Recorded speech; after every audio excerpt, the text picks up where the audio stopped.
네, 안녕하십니까. 캡틴 김성우입니다. 오늘 저희 두 번째 손님은 이미 시작된 전쟁이라는 책을 저설하신 이철 박사님을 모셨습니다. 반갑습니다. 네, 안녕하세요. 네, 박사님 간단하게 소개 한번 해주시죠. 저는 방금 소개받았듯이 최근에는 주로 글을 쓰고 저 자신도 이제 유튜브를 조금 해서 중국의 뉴스를 전해드리고 해설도 해드리고 있습니다. 처음에 한국 대기업의 그 주재원으로 중국에 나갔다가 그것이 인연이 돼서 지금 30년 가까이 중국에서 생활을 하고 있고요. 그동안 뭐 이 회사 저 회사 중국 회사도 좀 다녔어요. 대기업, 중소기업 그리고 스타트업. 최근에는 팬데믹 이후에는 집에서 이제 유튜브 같은 거 조금 하고 그리고 주로 글을 쓰고 있습니다. 그러면 팬데믹으로 인해서 작가가 되신 건가요? 아니면은 원래 책을 좀 쓰고 계셨나요? 팬데믹 때문이라고 얘기할 수 있어요. 원래는 팬데믹 직전에 제가 좀 하려던 비즈니스가 잘 안 돼서 망했는데 다행히 그 순간 팬데믹이 시작되면서 다들 팬데믹 때문에 그만둔 걸로 이렇게 생각해 주시더라고요. 그래서 제가 아니라고는 안 하죠. 제가 주로 즐겨보는 팟캐스트랑 유튜브인 그 매불쇼에도 나오셔가지고 네네. 그때도 이미 1년 전쯤이죠. 네네. 그때도 이제 중국 관련돼서도 얘기해 주셨고 네. 그때도 저도 그렇게 심각하게 생각하지 않았거든요. 네네. 근데 이제 시간이 흘러 러시아 우크라이나전이 발발하고 그리고 이제 세계 정세를 좀 들여다보니까 이 중국이라는 나라 그리고 이제 미국, 일본, 이 동아시아 이 곳이 곧 있으면 저는 전쟁 위기가 나지 않을까라는 고민을 하고 있었는데 마침 이 박사님께서 다른 채널에 나오신 걸 보고 박사님을 모시게 됐습니다. 예, 그 사실 저는 그 중국과 타이완 간에 양안 전쟁이 일어날 거라는 얘기를 사실 수년 전부터 하고 있었어요. 근데 그 동안에는 이제 또 좀 정신 나간 사람으로 이렇게 취급을 받다가 말씀하신 대로 우크라이나 전쟁이 일어난 다음부터 사람들이 그렇다면 중국과 타이완 사이도? 라는 그런 생각을 하게 됐고 그래서 그 시점부터 제가 하는 말들이 조금 들리기 시작했던 것 같습니다. 그 전까지만 해도 무슨 전쟁이냐 뭐 전쟁 위기 같은 고조하지 말고 불안감 조성하지 마라. 네, 그렇죠. 네, 그런 얘기를 좀 들으셨는데 그렇죠. 러시아랑 우크라이나 전쟁이 딱 터지는 거 보면서 진짜 전쟁을 하네? 요즘 같은 시대에 전쟁을 한단 말이야? 네네. 라는 생각이 들면서 이제 중국과 대만의 문제에 대해서도 조금씩 들여보는 사람들이 생겼고 그렇죠. 그리고 이제 트럼프 행정부 시절에는 트럼프가 공격하는 입장이 있었고 네. 중국이 이제 수비하는 입장이 있었잖아요. 네. 그러니까 그걸 보면서 중국이 무슨 전쟁을 일으킬 거라는 생각을 하긴 좀 어려웠죠. 그러나 이제 그 트럼프 행정부가 끝나고 바이든 행정부가 들어서면서 비록 바이든 행정부가 트럼프 행정부의 정책을 이어받아서 계속 중국을 압박하고 있기는 하지만 이제는 중국이 가만히 당하고만 있는 게 아니라 중국도 반격을 하고 하니까 이제 사람들이 받는 느낌이 많이 달라졌죠. 그러면 이 책에서 좀 주된 내용이 어떻게 되는지 간단히 좀 설명해 주실 수 있겠습니까? 네, 이 책의 내용은 일단 크게 중국이 타이완을 공격하는 것은 정해진 사실이다 라는 내용하고요. 그런데 중국이 타이완을 전쟁을 하기 위해서는 미국이 관건인데 미국이 개입한다는 전제로 중국은 준비를 하고 있고 그래서 정작 전쟁을 감안할 때가 되면 미국과 함께 싸울 국가들 물론 파이브 아이즈 국가들처럼 캐나다, 호주, 영국 이런 데는 물론이지만 아시아에서는 일본이 당연히 참전을 할 것이고 그리고 우리 주한미군이나 한국군이 참여할 가능성도 배제할 수 없다는 거죠.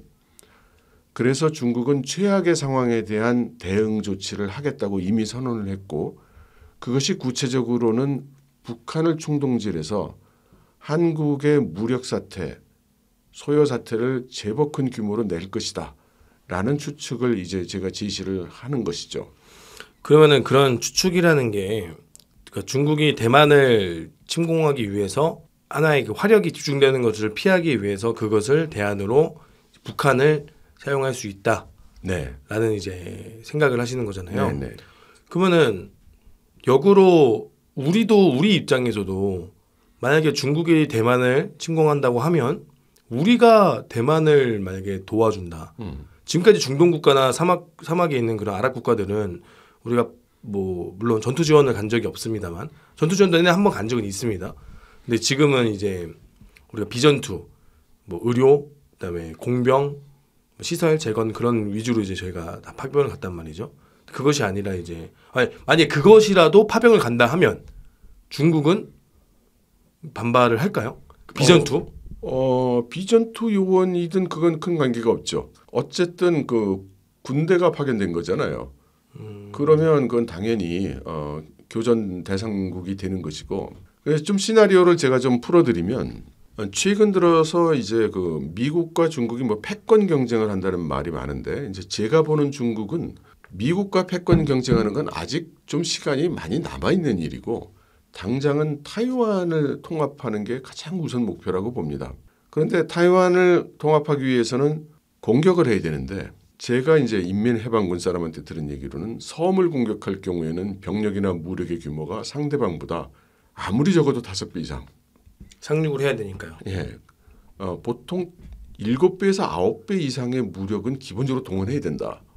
그렇게 이야기를 했고, 근데 그렇게 모든 무력이 타이완으로 집결이 되면 후방이 또 비기 때문에 이제 후방에 방위할 수 있는 그런 체계를 만들어야 되고, 그 다음 이제 전쟁이 장기화될 때를 대비해서 이제 보급 라인을 중국 국내를 포함해서 이제 만들어야 된다고 이제 그렇게 얘기를 하더라고요. 그런데 미군이 개입하면 미군이 본토에서 날라오진 않을 거거든요. 네. 그러면 미군 기지가 그때 당시에 가장 가까운 게 괌, 뭐 그리고 그 일본 오키나와 뭐 이런 데인데 지금은 이제 그래서 미국이 근거리에 더 기지를 만들기 위해서 이제 필리핀과 이제 협약을 맺었죠. 근데 그것들이 이제 개입을 하는 것을 막아내는 게 중요하고 다시 말해서 중국이 군사 목적에서 보면 타이완을 공격하고 상륙하고 통합하는 것이 하나라면 그 타이완을 지원하기 위해서 오는 미국과 연합군을 막아내는 것 그게 이제 또 하나예요. 전쟁의 그 큰 파트가 그 두 파트가 있는 거죠. 그러면 외부에서 다가올 적이라고 했을 때 이미 미국과 일본은 옛날부터 얘들은 필히 오는 놈 이렇게 규정이 돼 있는 것이고 한국은 어떨까?가 이제 중국 입장에서 그 퀘스천 마크로 있었던 거죠.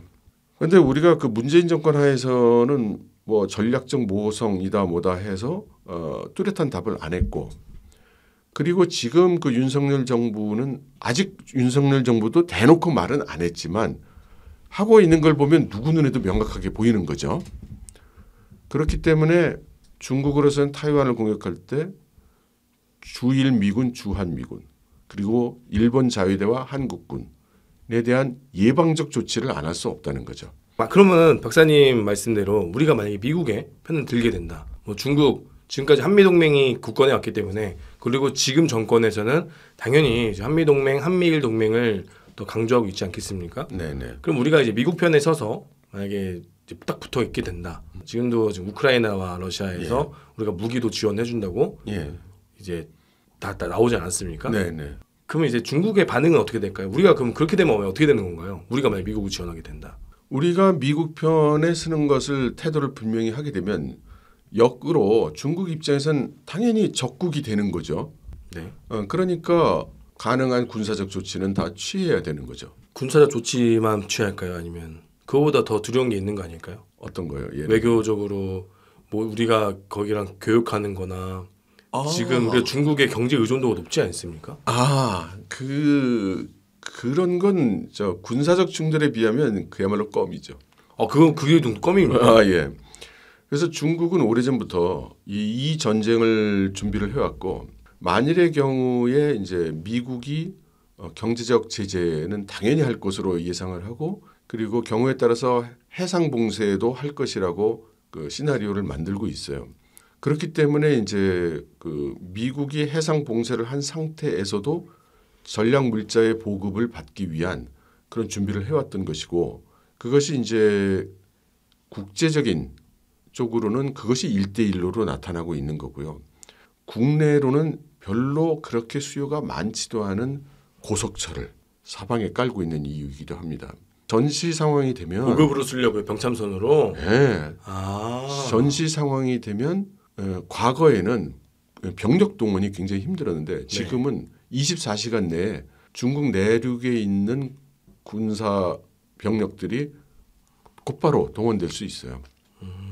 전쟁을 하면서 전쟁 대상 국가하고 무역을 할 것 같습니까? 우리나라 지금 중국 의존도가 경제가 높잖아요. 예. 그럼 그거보다 더 무서운 게 군사라고요? 만약에 그러면 박사님께서 말씀하시는 그 군사적인 조치가 우리 본토로 의한 공격이나 그런 것까지 포함하시는 겁니까? 네. 그게 제가 굉장히 놀라운 점이에요. 중국하고 군사적으로 충돌하면 당연히 공격을 당할 텐데 왜 그걸 생각을 안 하죠? 저는 지금 말씀하시는 군사적 도발이 뭐 서해 쪽이나 해상 쪽의 도발이나 우리 해군과 중국 해군 아니면 이제 북한 해군과의 충돌 그 정도까지만 지금 저는 머릿속에 상상을 했는데 그렇더라고요. 우리가 미국 편에 서서 같이 싸운다 이런 생각을 할 때도 가만 보니까 타이완 해협에서 미군하고 중국 군대가 싸우는데 거기에 우리도 미군 편에 숟가락 하나 얹었다 정도로 생각하는 것 같아요. 네, 그 안에서 싸우는 것만 생각을 하죠 보통. 네, 그런데 실제로 그렇게 되지 않을 겁니다.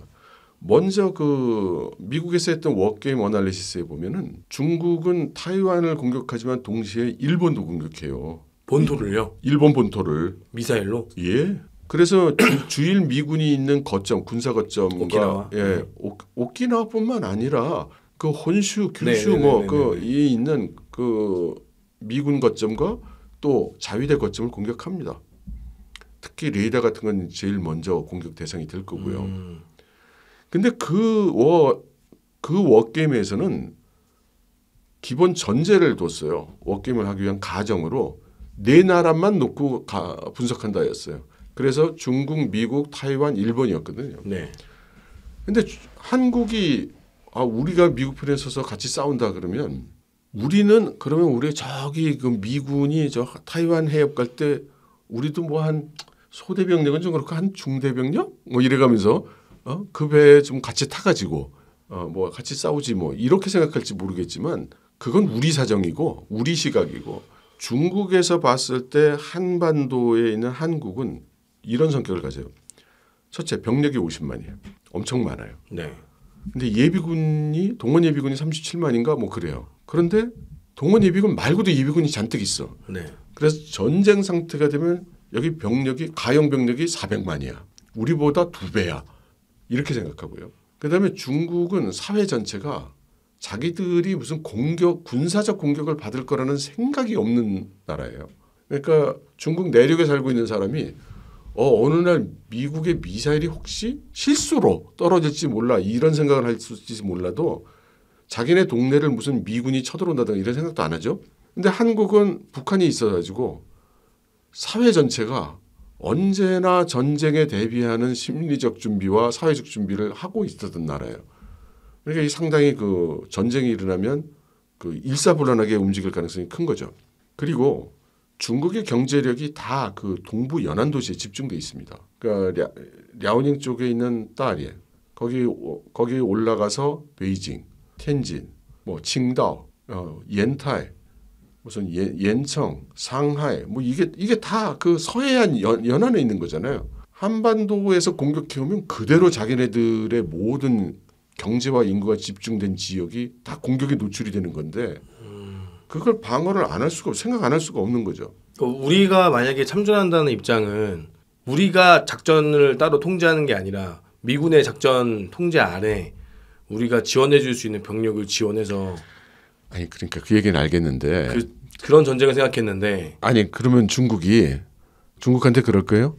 중국 우리가 참 가서 너하고 총을 쏘고 서로 죽자 살자 싸우긴 할 텐데 대만에서만 싸우자 그렇게 하는 거죠. 우리는 미국 명령을 듣고 있으니까 그럼 우리 본토는 공격 대상에서 빼줘. 그러면 중국이 네 알겠습니다. 그럴까요? 그렇게 되면 중국이 스스로 이제 자멸을 하게 되는 거 아닙니까? 그러면 싸우는 국가가 많아지잖아요. 대만, 한국, 미국, 일본. 그럼 여기가 다 총공세를 할 텐데 중국의 입장에서 그렇게까지 무리를 할까요? 우리가 사는 전쟁은 대만을 수호하는 작전인 건데 중국의 입장에서 중국이 대만을 침공하는 걸 저지하는 거지 우리가 중국을 침공하는 건 아니잖아요. 전쟁이. 많은 사람들이 이제 그런 식으로 생각하죠. 네네네. 그래서 중국이 미국 본토를 공격하지는 않을 겁니다. 네. 미국은 무서우니까. 아 근데 이제 힘없는 일본이나 한국 같은 만만한 애들은 건들 수 있다. 근데 일본은 그 이번 일을 기화로 해서 중국을 무력으로 상당히 눌러놓고 싶은 그런 의도는 충분히 있다고 봐야 되죠. 네. 하지만 지적하신 게 옳아요. 적을 하나라도 줄여야 되는 게 중국의 입장이죠. 네. 그런데 또 방어를 생각하지 않을 수 없는 것도 중국의 입장이고요. 네. 그래서 중국은 한국에 대한 그 대응책을 할 때는 항상 북한을 카드로 이용한다는 거죠. 지금 한국군이 참전하지 못하도록 북한을 자극해서 한다거나 이때가 너희들이 기회일 수도 있다. 왜냐하면 주한미군이나 그쪽 미군들의 시선이 또 대만으로 가 있으니까. 그러니까 저는 이 한반도에서 전쟁이 나는 걸 중국이 원한다고 생각하지 않아요. 그럼 골치가 더 아파요. 근데 이렇게 할 거라는 거죠.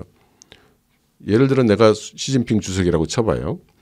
그러면 김정은 주석 우리가 전쟁을 할 건데 그러면 한반도에도 불똥이 튈지 몰라. 중국과 그 북한 사이에는 군사 동맹이 있잖아요. 어느 네. 쪽이 공격받으면 다른 쪽이 그 참전하게 돼 있지 않습니까? 네. 그러니까 우리가 전쟁을 일으켜도 네가 참전해야 되고, 그죠? 한반도에서 문제가 일어나도 내가 참전을 해야 되는데, 그러니까 이렇게 하자. 네가 남한에다가 군사 도발 사태를 좀 일으켜줘. 연평도 포격 사건의 곱하기 10배 정도. 근데 섬은 좀 그래. 임팩트가 약해. 강원도 북부나 파주, 뭐 연천이 연천 사람도 많이 없기도 하고. 예, 사람들 좀 적은 대로. 네. 그렇지만 포탄 개수는 좀 많이 수백 발 뭐 요렇게 한번 때려볼까? 그러면 어떤 장점이 있는지 내가 얘기를 해줄게. 우리가 즉각 군사동맹회에서 너의 안전을 보호할 거야. 그리고 니들 힘들지? 우리가 물자 공급하고 니들 배고 아사자가 나온다고 하던데 식량 공급하고 그리고 러시아가 요즘 여러 가지로 물자가 부족한데 말이지 탄약 같은 거 니들 못 쓸 탄약 같은 것도 포함해서 다 러시아에 팔어. 근데 직접 팔기 어렵잖아. 네가 러시아에 보내면 돈은 내가 너한테 줄게. 그러면 러시아도 너를 얼마나 예뻐하겠니? 등등 이렇게 얘기를 해서 북한이 이제 도발 사태를 좀 크게 만드는 거죠. 그러나 이게 본격적인 전쟁이 되면 안 되는 거예요. 이게 본격적인 전쟁이 되면 타이완 전쟁보다 이쪽이 더 훨씬 부담도 크고 리스크도 크기 때문에 그건 아니 되고 도발을 해서 에스컬레이션 시키면서 그 상황만 그 복잡하게 만드는 거예요. 그래서 만일에 예를 들어서 이제 경기 북부 강원 북부에 북한이 막 수백 발의 포탄을 쐈다. 그럼 우리 사회는 난리가 나는 거죠. 네.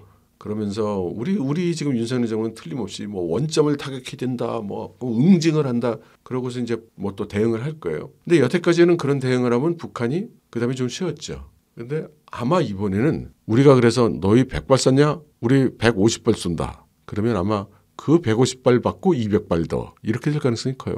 그러니까 이거 상황을 어떻게 만드냐면 이게 전쟁인가 전쟁이 아닌가? 평화는 아닌데 본격적인 전쟁도 아닌. 그러니까 국민의 삶에는 크게 변화가 없는데 불안감이 커지는? 그렇죠. 그런 상태를 만들어 놓고 중국은 타이완을 공격할 거라는 거죠. 그러면 주한 미군이 이제 우리 타이완으로 가자 하고 딱 나갈 때 우리 전 국민이 나서서 말리겠죠.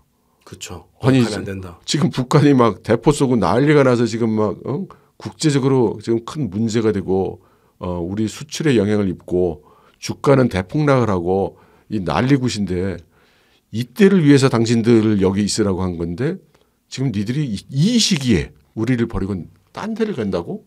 그러면 그건 우리가 용납을 못 하겠죠. 그렇게 해서 한국군과 주한미군을 전부 한반도 내에 딱 묶어놓게 되면 중국 입장에서는 3분의 1은 좀 심하겠지만 상당 비중의 전력을 무력화시키는 효과를 가지는 거죠. 또 시야를 나누게 되니까요. 예. 그리고 또 세계가 전부 다 대만을 바라보는 게 아니라 한국 상황, 그다음에 러시아, 우크라이나 상황 다 쳐다보게 되니까 시선도 좀 분산이 될 거고요. 제가 알기로도 러시아가 일부러 전쟁을 안 끝낸다라는 의견도 있더라고요. 그거는 사실 좀 저는 동의하기 좀 어려워요. 그러나 이제 큰 맥락에서 보면 러시아와 중국이 이 시소 역할을 이용하고 있다는 것은 틀림없죠. 러시아가 전쟁을 일으켜서 지금 서방 세계의 군사적 리소스가 다 그쪽으로 쏠리고 있잖아요. 그러면 이제 중국이 움직일 수 있는 여지가 이제 커지는 거죠. 네. 그러니까 중국 입장에서는 지금 우크라이나 전쟁이 질질질 끄는 게 베스트예요. 그렇죠. 네. 그래서 저는 안 끝낸다고도 생각을 했거든요. 네. 지원을 해줄 거다고 중국이. 러시아가 전쟁을 길게 가야 거기 시선이 또 빼앗겨 있고 거기에 이제 에너지가 소모가 될 거 아닙니까? 그리고 지금 점증하는 가능성 중에 하나가 중국이 지금 국제사회 압력 때문에 러시아를 직접 원조하기가 어렵기 때문에 네. 북한을 통한 원조를 할 가능성이 크다고 생각해요. 우리가 폴란드에 무기 공급하면 폴란드가 자기 갖고 있던 거 우크라이나에 주는 식으로 중국, 러시아, 북한도 똑같은 일을 할 가능성이 충분히 있죠. 우회 지원하나요? 예. 그래서 만약 북한을 통한 우회 지원을 한다면 아마도 형식은 북한에 신형 무기를 주고, 그러니까 폴란드에서 한 거 똑같이 북한은 가지고 있던 구형 네. 무기들과 구형 폭약을 러시아에 제공하는 그렇게 될 가능성이 크죠. 북한 입장에서는 상당히 이득인 거네요. 그렇죠. 러시아의 신의도 얻고 중국한테도 신의를 얻고 돈도 벌고 그리고 자신들이 제시할 수 있는 카드가 또 있어지는 거니까요. 좀 도와주면 뭐 해줄 건데 이렇게. 예. 이게 아주 큰 전쟁이 되면 북한이 이제 어려운 일이 많을 거예요. 근데 이제 그런 식으로 점증하는 식의 무력 도발을 하게 되면은 북한이 잃을 게 없어요. 그죠. 얻을 것만 있죠. 예. 뭘 어떻게 할 거야? 아니 각종 제재는 다 했잖아요. 지금 더 할 제재가 있어요? 이미 끝을 봤군요. 그렇죠. 북한 입장에서는. 그러니까 북한 입장에서는 안 돼도 본전이에요. 안 돼도 본전. 잘 되면 로또고. 저는 그런 제한적으로 시작해서 점증하는 시나리오에 북한이 동의할 가능성이 크다고 생각하고요. 그것이 최근에 북한의 움직임도 설명한다고 생각해요. 얼마 전에 북한이 갑자기 뭐 100몇십 대 항공기를 띄워가지고 한번 난리부르스를 쳤죠. 네네네. 우리가 지금 북한이 그 항공기가 다 낡아빠져서 별 수 없다는 걸 아니까 우리가 놀고 자빠졌네 이러는 거지. 그렇죠. 만일에 뭐 최신형 전투기가 150대가 떠서 그랬다고 그러면 난리가 났을 거예요, 우리가. 그렇죠. 그럼 도대체 북한은 왜 그랬냐는 거예요. 왜? 저는 여러 가지로 시험을 하고 있다고 생각해요. 이제 그동안 이제 핵 위협을 하고 미사일 개발해서 쏘고 뭐 이제는 SLBM인가 이것도 발사를 하고 심지어 이제 핵어뢰 터뜨렸다고 그래도 한국 사회가 꿈쩍을 안 해요. 별로 타격을 안 입어. 너메일이라고 생각하죠. 아니 그러니까 너무 자주 말을 들어가지고 서울 불바다 뭐 이러면 다른 나라는 다 어마어마 무서워라 그러는데 우리나라는 그래 또 나왔구나 그놈의 불바다 뭐 이러고 넘어가잖아요. 그래서 결국은 한국에게 어떤 위협감을 주고 긴장감을 만들 수 있는 방법은 역시 육상 공격밖에 없을 것이다. 결국은 계속 점증을 하다가 섬이 아닌 본토에 뭔가 포탄을 떨구는 그런 방법밖에는 한국 사회를 놀라게 하지 못할 것이다. 거기다 또 드론도 있고요. 예. 드론 공격도 충분히 가능한 일이기도 하고요. 예. 근데 그놈의 북한제 드론이 솔직히 위협감은 참 못 느끼잖아요. 또 중국제가 있으니까요. 예. 그렇게 되면 얘기가 달라지겠죠, 그죠? 지금도 최근에 들어온 것도 중국산을 가지고 온 거를 하거나 이란제. 네. 이란제를 수입해 와서 제가 알기로는 걔네들은 뭐 구하면 다 구하니까요. 예. 그렇게 제재가 있는데도 벤츠나 예. 외제차가 들어가는 걸 보면 예. 또 다 가지고 오는 거 아니겠습니까? 예. 어떻게든. 그렇죠. 북한 스스로가 전쟁을 일으킨다기보다는 예. 외부적인 요인에 인해서 예. 전쟁을 일으킬 수밖에 없는 상황. 자기네들이 이득밖에 없다. 예. 그러니까 전쟁을 하면 이득밖에 없으니까요, 사실은. 근데 사실 저는 전쟁이라는 단어는 사용하고 싶지 않아요. 왜냐하면 도발? 사태, 상황 이렇게 표현해야 옳다고 생각해요. 그러니까 북한도 그렇고 중국도 그렇고 한반도에서 전쟁이 되는 것은 원하지 않으니까요. 네. 우리도 원하지 않지만. 네. 무력 도발. 그렇죠. 도발. 예. 최악의 경우 국지전. 최악의 경우 국지전. 예. 뭐 강원도 북부나 예. 제가 봐도 지금 강원도 북부나 경기도 북부가 가장 유력하겠네요.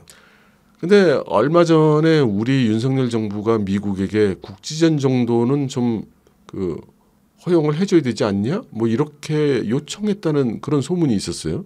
그게 사실인지 아닌지 모르겠는데 저의 시각에서 볼 때는 아니 바로 그런 상태를 만들려고 이 북한과 중국이 지금 작전을 짜고 있을 텐데 보아하니 뭐 우리 쪽에서 먼저 시작할 수도 있겠구나. 이제 그런 생각도 들더라고요. 우리 쪽에서도 북한이 만약에 도발을 자행한다면 지금의 입장에서는 원점 타격, 그러니까 작계가 이제 여러 가지가 있는데 과거에는 우리가 먼저 두들겨 맞고 이제 공세적으로 전환하는 그것이 이제 1998년도에 작전계획 5017-98이라는 작계가 서울 불바다 발언으로 인해서 만들어져서 그때 처음으로 공세적이라는 단어가 처음 나왔거든요. 과거에는 방어적 기세. 북한이 쳐들어 내려오면은 방어하는 개념으로 이제 전투를 짰다면 그때부터 이제 북한의 방어를 막아내고 그다음에 미군의 증원을 받아서 평양을 수복하는 그리고 이제 안정화 단계까지 거치는 것이 과거의 작계 개념이었다고 하면 중간에 한 번 더 바뀐 게 박근혜 정권 때 더 공세적인 게 이제 적이 도발을 하려고 한다면 킬체인 그런 단어가 있지 않습니까? 원점 타격하는 그리고 전쟁을 이제 공세적으로 옛날에 다 두들겨 맞고 가는 거였거든요. 지금 바뀌는 건데 북한이 이제 도발을 하려고 한다거나 도발을 한다면 도발한 김에 뭐 최소한 북한의 뭐 개성이나 가까운 그 국지전도 우리가 직접 타격할 수 있다라는 그 개념을 좀 보여주고 싶어서 그런 것도 아닌가. 왜냐면 지금까지 우리가 북한 본토를 공격한 적은 없으니까요. 예, 그렇죠. 방어만 했고 대응을 해도 거기가 사람이 있는 곳을 대응하는 것이 아닙니다. 아시겠지만 북한도 그렇고 우리도 그렇고 확전을 원하지 않기 때문에 만약에 원점이 여기라면 그 원점 옆에 사람이 웬만하면 없는 곳 피해가 너무 민가가 없는 피해가 없는 곳에 이제 하고 그쪽도 북한도 제대로 근데 연평도 때는 좀 놀랍긴 했죠 저희도. 예, 그렇죠. 근데 이제 그럴 가능성이 매우 있겠다라는 생각이 좀 드네요. 네. 저는 또 궁금한 게 얘기 듣다가 왜 중국은 대만을 자꾸 이렇게 먹으려고 하는 겁니까? 타이완을? 왜 굳이라는 표현을 써가면서 왜 그러냐고 묻는데, 근데 중국 공산당 시각에서는 타이완 통일이 당연한 거고 그걸 안 하는 이유를 물어야 돼요. 그러니까 하는 걸로 돼 있기 때문에 모든 사람이 생각이 그렇게 돼 있으니까 굳이 이제 또 설명을 반복한다면 중국 공산당이 원래 혁명을 일으켰을 때 최종 목표가 완료되는 시점이 중국 전국을 공산주의 국가로 만드는 거예요. 그리고 그 중국 전국이 이빨이 하나 빠져 있는 거죠. 그래서 타이완까지 이제 통합을 해야 중국 공산당의 혁명이 끝나는 거예요. 두 번째로 중국 공산당은 1920년에 창당을 할 때 두 개의 100년 목표를 만들었어요. 그것이 하나가 이제 샤오캉 사회 건설, 그러니까 좀 어느 정도 이상으로 사는 경제적으로 사는 거고 두 번째가 사회주의 현대화 강국의 건설이에요. 근데 그 사회주의 강국이라는 것 그것이 의미하는 바가 뭐냐? 그 해석이 분분한데 저는 그걸 조국 통일 과업이 가장 중요한 상징적 목표다라고 보고 있고 또 그렇게 믿을 수 있는 이야기들을 중국 내에서 좀 여러 차례 들었죠. 그러면 중국 내 국민들도 타이완이 당연히 통일돼야 된다는 인식을 갖고 있나요? 국민들도?